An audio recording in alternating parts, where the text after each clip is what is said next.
And it was just crazy. And then I was like, because my mom is so nonchalant, and I was like, she has BP, does she have that too, you know, or whatever, and is that why she's afraid to like talk to people like that too, and why she didn't really talk to me much, and because it feels like that, like, and I was like, I don't want to be like that, like, so that's why I try, but I just, it's hard to get past it. It's like really hard. I'm working on it. I'm shaking because the phone's shaking because I'm shaking a little, because this is a lot to talk about, I guess. It's kind of heavy, but not heavy.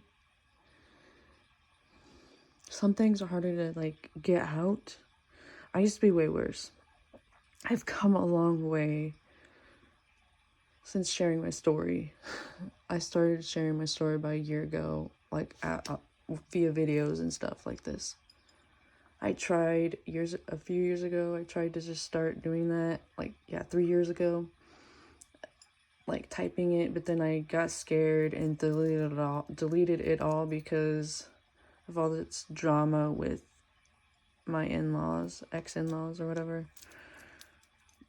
Because I was doing like egg pranks, you know, throwing eggs at whatever, you know, just like doing stupid pranks that were not harmful to anybody. But then that's another story. I'll tell that later, like a different time. I do keep saying that, but then like I just feel like some of this stuff is so heavy and it's hard to like talk about, especially in like, and I'm not trying to make a whole bunch of 10-minute videos. I think I just need to, I don't know if I ever want to do a podcast, like, but anyways, sidetrack, ADHD. But yeah, anyways, so okay. Yeah, I was like saying, I was like crying, I was like, I don't want to be like my mom, you know, because like, and then I was like, was I wrong to cut her off? And then like I hear, no, you were supposed to, like, no, you did the right thing. Because I was like, maybe she really is like, you know, but it's like, no, she's not trying to heal, like, I don't know. So it's like, it's just, I can't have her in my life. Because I noticed a huge significant, like, I felt better when I got rid of her, and I felt better when I got rid of my cousins. It's weird. It's not weird, but it's just crazy, because you'd be like, I didn't know it was coming from over here, from this person. Although you suspect sometimes, maybe not, I don't know. Yeah, anyways. The crying, it was just so crazy. And then like, I don't know, just like feeling intuitively like, okay, he's going through this. I just know, like, you're feeling and you feel all the emotions with him. And that's why I was like talking to him and he was talking through me. Like it was so crazy. And so like, I think I was bawling on the toilet for like half an hour, like that. And so like me seeing the tears slowly falling down his face were like, made sense, because I felt that he also like was crying because he misses me so much. And I'm just like, see, if you're in this twin flame journey and you think your twin does not care and doesn't feel it, they do. They fucking feel everything. They feel everything you feel. They do. And so then, oh yeah, I hadn't got to the dream part after that first dream about seeing his brother or whatever. Well, so I went back to sleep, and this was before me waking up and going to the bathroom and having to cry. And this was after my hip opening exercises the night before. But yeah, I went back to sleep, and then it was like, it was his avatar and his, you know, his wife. And then like my roommate. And for some reason, like, we were all four and like me and my twin were walking together, and my roommate and his wife were and my twin's wife were walking together up this really like a wall. Like, it was weird. I don't know why. And then like for some reason, like me and him stopped walking so we could talk, and they kept going, but she didn't want to stop, but like they just kept going so that we could talk, I guess. And so like I asked him, I was like, and I know that we were actually talking. Like, we really met up in the astral like that, you know? And I was like, do we talk telepathically all the time? He's like, yes. And I was like, do you pick on me about the kiss thing and make my mouth water or whatever? He's like, yes. And I wanted to ask him more, but I just think that it ended, like, the dream ended, or like it like went a different route or something, and I was like, okay.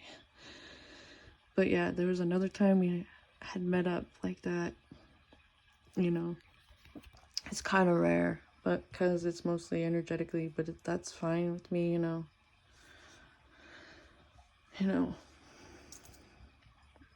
don't want to rush the healing, you know. But anyways, like, and this ring that I wear, you can't see it right now, but this ring that I wear, I had asked him another time, like several months ago. It was like right after I got it, almost a few months or a month or so. Anyways, he was in my dream like that again back then, and I asked him if he helped me pick it out energetically, and he said yes. And I've also heard that it's like a promise ring, which a promise that he's going to come back to me. So that's why I wear this ring. And yeah, anyways, so there's a few times, like I think one or two like other times, there's been a few times I've done that overheating thing, like the Kundalini rising thing, and I wake up and I have to cool down for a little bit. That happened the first time in a while, a couple weeks ago, and then it happened again like a few days ago, and I was like, all right. But when it happened, was it yesterday morning? Yeah, it was yesterday morning.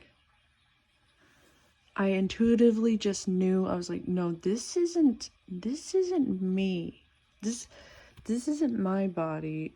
I'm not the one that's really having the, I mean, yes, I'm feeling it like I am, but I was just like, it's him. He's having this Kundalini rising stuff. Like you feel like you're burning, like overheating from the inside out, and that's the Kundalini rising. And then I realized, oh my god, that's why I was like overheating a lot in 2021, when just before, like when we were like energetically getting pulled closer and closer together, and then we ended up getting together.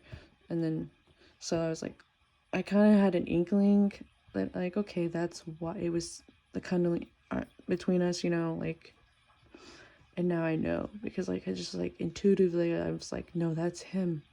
I was like, because see, I'm not so anxious about it, and I'm actually not as overheated. Like, I felt cooler. Like, I don't know how to explain it. And I was like, huh. And then after that, and then I was like giving him advice and comforting him and telling him, when that happens, because it's gonna probably happen more often, make sure you drink a lot of water. And then I was like, later when I was going to get my son, I was energetically telling him, like, make sure you eat a lot. Make sure you eat enough protein, because your body will need it with all this Kundalini awakening, because it's intense on your body and your body is going to need help. And so, like, I don't know. I was exhausted after the overheating thing, and I was like, yes, your body will get exhausted after going through a Kundalini rising or like an intense activation. It will be like, my body was it's been exhausted because of all that. But I think that's all the updates I got for now.